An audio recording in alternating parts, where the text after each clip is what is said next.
안녕하세요. 노년의 삶을 건강하게 지켜주는 노년 라이프입니다. 혹시 이런 생각 해보신 적 있으신가요?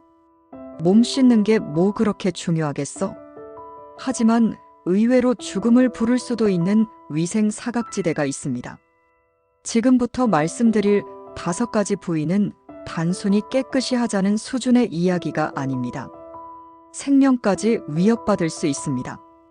이 이야기 끝까지 들으시면 여러분의 건강한 인생이 완전히 달라질 수도 있습니다. 이후에도 건강 비결을 계속 받아보시려면 지금 바로 좋아요, 구독 버튼을 눌러주세요. 그럼 지금부터 빨리 죽고 싶지 않다면 반드시 깨끗이 씻어야 할 5곳을 말씀드리겠습니다. 첫 번째, 손톱 밑. 우리는 손을 자주 씻습니다. 하지만 손톱 밑까지 씻는 사람은 많지 않습니다. 이 작은 틈 사이에 음식 찌꺼기, 먼지, 땀, 각질, 박테리아, 바이러스, 곰팡이균까지 수없이 숨어들 수 있습니다. 이걸로 눈 비비고 코 후비고 입에 넣고 상처를 만집니다. 그러면 어떻게 될까요?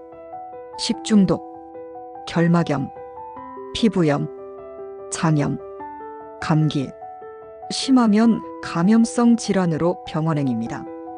실제 60대 여성 김지선 씨는 손톱 밑 염증이 점점 커지더니 결국 봉화지겸으로 발전했습니다. 당뇨가 있던 터라 염증이 쉽게 가라앉지 않았고 입원 치료와 항생제 투여를 받으며 무려 2개월간 고생했습니다. 그렇다면 어떻게 씻어야 할까요? 손 씻을 때 손톱솔을 꼭 사용하세요. 손톱은 늘 짧게 유지하는 게 좋습니다. 외출 후, 요리 전, 화장실 다녀온 후엔 꼭 손톱 밑까지 닦아야 합니다. 손톱 밑은 작지만 치명적인 곳입니다. 한 번만 방심해도 감염은 순식간입니다. 두 번째, 귓바퀴 뒷부분. 우리는 얼굴을 닦고 귀 속은 면봉으로 청소합니다. 하지만 귓바퀴 뒤까지 신경 써서 씻는 분은 드뭅니다. 이곳은 땀샘과 피지선이 몰려 있어 땀, 기름기, 먼지, 각질 등이 쌓이기 쉽습니다. 제대로 씻지 않으면 세균이 번식해 염증이나 악취로 이어질 수 있습니다. 특히 귀 뒤쪽은 잘 보이지 않기 때문에 문제가 생기기 전까지는 대부분 신경조차 쓰지 않죠. 그 결과 고름이 생기거나 피부가 짓무르고 심할 경우엔 세균이 림프절을 타고 퍼지면서 전신 감염까지 일어날 수 있습니다. 실제 70대 남성 박명수 씨는 귀 뒤에 작은 종기가 생겼지만 방치했습니다. 며칠 뒤 열이 나고 목이 붓더니 결국 병원에서 피부 연조지겸 진단을 받고 항생제 주사를 맞으며 일주일 넘게 입원 치료를 받았습니다. 그렇다면 어떻게 씻어야 할까요? 샤워할 때 귀 전체를 손끝으로 가볍게 문질러 주세요. 특히 귓바퀴 뒤쪽은 손톱이 아닌 지문 부분으로 부드럽게 닦아야 합니다.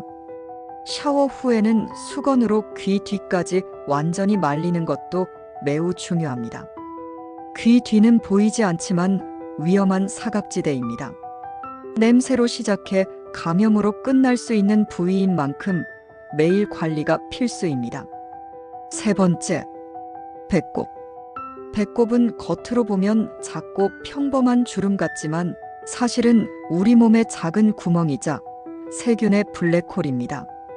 좁고 깊은 구조 때문에 땀, 피지, 각질, 먼지 등 오염물질이 쉽게 쌓입니다. 이걸 방치하면 어떻게 될까요? 곰팡이, 악취, 염증, 심한 경우 고름이 나오고 세균이 퍼져 복부 염증이나 피부염으로 이어질 수 있습니다. 한번 염증이 생기면 좁은 구조 탓에 통풍도 안 되고 피부가 짓무르며 통증이 상당히 심합니다. 실제 50대 여성 정은주 씨는 배꼽 주변에서 가려움과 냄새가 나기 시작했습니다. 며칠 지나 고름이 생겼고 결국 피부과에서 곰팡이성 피부염 진단을 받았습니다. 치료엔 무려 3주가 걸렸고 그동안 배를 숙일 수도 없을 정도로 고통스러웠다고 합니다. 그렇다면 어떻게 씻어야 할까요? 샤워할 때 면봉에 바디워시를 살짝 묻혀 배꼽 안쪽을 부드럽게 돌려 닦아주세요. 절대 손톱으로 파지 마시고 상처가 생기지 않도록 주의하세요. 샤워 후엔 배꼽 안쪽도 수건 끝이나 면봉으로 완전히 말려주세요. 배꼽은 씻지 않으면 병의 씨앗이 되는 부위입니다. 작고 숨겨졌다고 방심하지 마세요. 네 번째, 발가락 사이. 우리는 샤워할 때 발바닥과 발톱은 종종 씻습니다. 하지만 발가락 사이까지 꼼꼼히 씻는 분은 거의 없습니다. 발가락 사이는 통풍이 안 되는 좁은 공간입니다. 땀, 각질, 물기, 먼지가 모이며 곰팡이균이 자라기 딱 좋죠. 특히 여름철이나 장시간 신발을 신는 사람은 더 위험합니다. 이곳을 방치하면 무좀, 피부 짓무름, 악취는 기본. 균이 피부 속으로 침투하면 봉화지겸, 폐혈증까지 발전할 수 있습니다. 실제 68세 여성 이정자 씨는 무좀을 대수롭지 않게 여겼습니다. 하지만 발가락 사이가 갈라지고 고름이 생기더니 결국 세균 감염으로 염증이 퍼져 입원 치료를 받게 됐습니다. 심각한 경우 발가락 절단까지 고려해야 했습니다. 그렇다면 어떻게 씻어야 할까요? 샤워 시 발가락 사이를 손가락이나 수건으로 문질러 꼼꼼히 닦아주세요. 씻은 후엔 수건으로 하나하나 발가락 사이를 완전히 말려주는 게 핵심입니다. 양말은 통기성 좋은 면 소재를 선택하고 매일 갈아 신어야 합니다. 무좀 증상이 있다면 조기에 약국에서 무좀약을 구입해 사용하세요. 발가락 사이는 곰팡이의 진지입니다. 지속적으로 습한 환경이 유지되면 상상 이상으로 위험해질 수 있습니다. 다섯 번째, 사타구니. 사타구니는 하루 종일 마찰이 많은 부위입니다. 피부와 피부가 맞닿고 속옷과의 접촉도 심하죠. 문제는 이곳이 땀이 쉽게 차고 통풍이 잘 되지 않는다는 것입니다. 이로 인해 축축한 환경이 지속되면 곰팡이균과 세균이 번식하면서 염증, 발진, 궤양까지 발생할 수 있습니다. 특히 노년층, 당뇨 환자, 비만이 있는 경우 사타구니 부위의 감염은 훨씬 빠르게 퍼지고 회복이 더디기 때문에 더 위험합니다. 실제 72세 남성 김두한 씨는 사타구니 가려움을 참다 방치했습니다.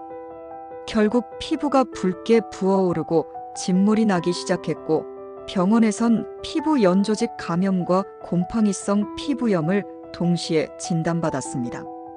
3주간 연고 치료와 약물 치료를 받으며 고통스러운 시간을 보냈습니다. 그렇다면 어떻게 씻어야 할까요? 샤워할 때 사타구니 부위를 부드럽게 문질러 꼼꼼히 닦아주세요. 비누나 바디워시를 충분히 헹구고 샤워 후에는 수건으로 완전히 말려야 합니다.